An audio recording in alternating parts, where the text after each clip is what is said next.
300 million jobs. That is the number that got stapled to every headline about AI and work. It came from a 2023 report by economists at Goldman Sachs, and it said that generative AI could expose the equivalent of 300 million full-time jobs worldwide to automation. 300 million.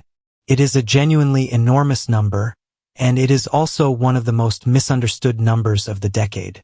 Because the word doing all the quiet work in that sentence is not jobs. It is expose. Today, let us take the scary number apart and see what it actually says and what it does not. Here is the first thing to understand, and it changes everything downstream.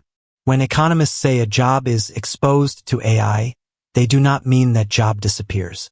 They mean some of the tasks inside that job could be done or helped by AI. That is a very different claim. A job is not one thing. It is a bundle of tasks. Your job might be 20 different activities stitched together, and AI might be genuinely good at 4 of them, mediocre at 8, and useless at the rest. There is a well-known 2023 study from OpenAI and the University of Pennsylvania that tried to measure this task by task. Its estimate was that around 80% of U.S. workers could have at least 10% of their work tasks affected by large language models, and that roughly 19% of workers might see half or more of their tasks affected. Notice the shape of that. Almost everyone is touched a little. A smaller slice is touched a lot. Nobody in that study is simply deleted. So the honest headline is not AI will take 300 million jobs. The honest headline is AI will touch a piece of almost every knowledge job and take a big bite out of some of them. That is less dramatic and far more useful, because it tells you the real question is not whether your job exists. It is which of your tasks are in the bite. Now, which tasks? This is where we can stop guessing and look at what has actually happened since 2023, because we now have real data instead of predictions. The tasks getting automated first are the ones that are language in, language out, and repetitive. Drafting routine text. Summarizing documents. First draft translation. Basic customer support replies. Simple code. Boilerplate marketing copy. If your work is turning one kind of text into another kind of text on a pattern, AI reached your desk first. And we can measure the effect, not just imagine it. Studies of online freelance marketplaces after ChatGPT launched found real drops in demand and earnings for exactly these categories. Freelance writers and basic coders saw fewer jobs and lower pay in the months after the tools went mainstream. This is the part the hype crowd and the doom crowd both get wrong. It is not everyone, and it is not no one. It is a specific band of task-based work, and for the people in that band, the hit was real and it came fast. Now look at the other end. The jobs least exposed, according to basically every study, are the physical and the deeply human ones. Nursing, plumbing, electricians, childcare, skilled trades, anything that requires being in a body, in a place, dealing with the messy physical world, or holding real human trust. An AI can draft a legal memo far more easily than a robot can fix a leaking pipe under your sink. The irony of this era is that the high-tech future is hardest on desk jobs and easiest on the trades we spent 20 years telling kids to avoid. Here is the piece of history that should make you slower to panic and slower to relax. In the 1970s, the ATM arrived, the machine that does the core job of a bank teller. The obvious prediction was that tellers would vanish. Instead, for a couple of decades, the number of bank tellers in America actually grew. Why? Because ATMs made running a branch cheaper, so banks opened far more branches, and each branch still needed people just doing different work. Sales, service, relationships, not counting cash. The machine ate the task, and the job reorganized around what was left. That is the pattern automation usually follows, and it is neither the happy story nor the horror story. The task gets automated. The job does not vanish. It mutates. The teller becomes a service rep. The typist becomes a word processor operator, becomes an admin who does 10 other things. The work that is left is the work the machine could not do, and the humans get pushed toward it. The catch, and it is a real one, is that the transition is brutal for the specific people caught in it. Jobs adapt over a generation, is cold comfort if your particular task disappeared this year.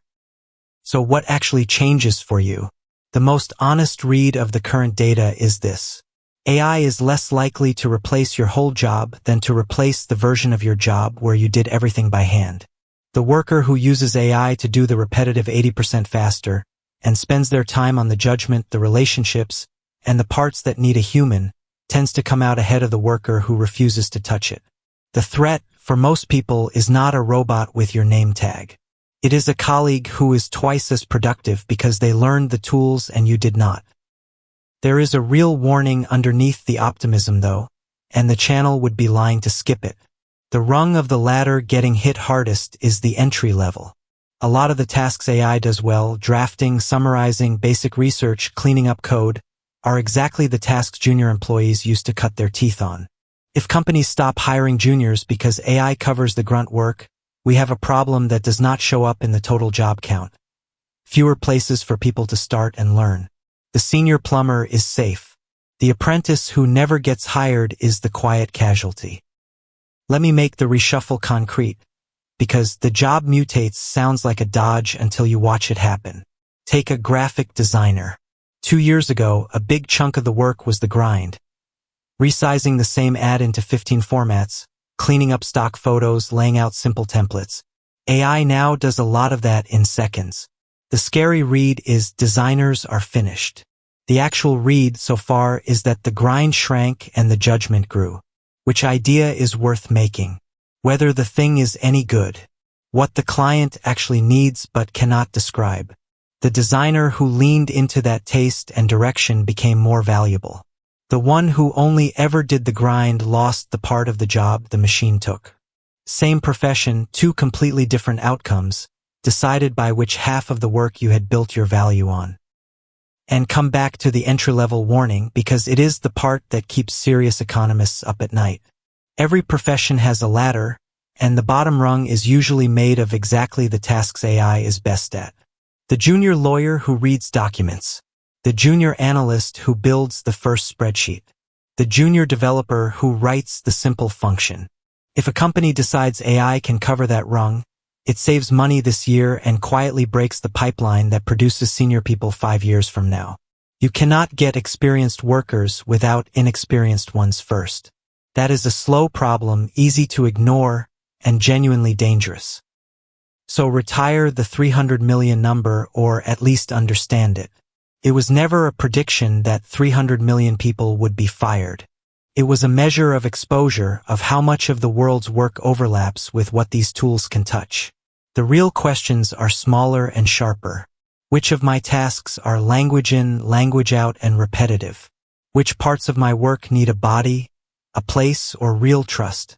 And am I the person using the tool or the person being outrun by someone who does?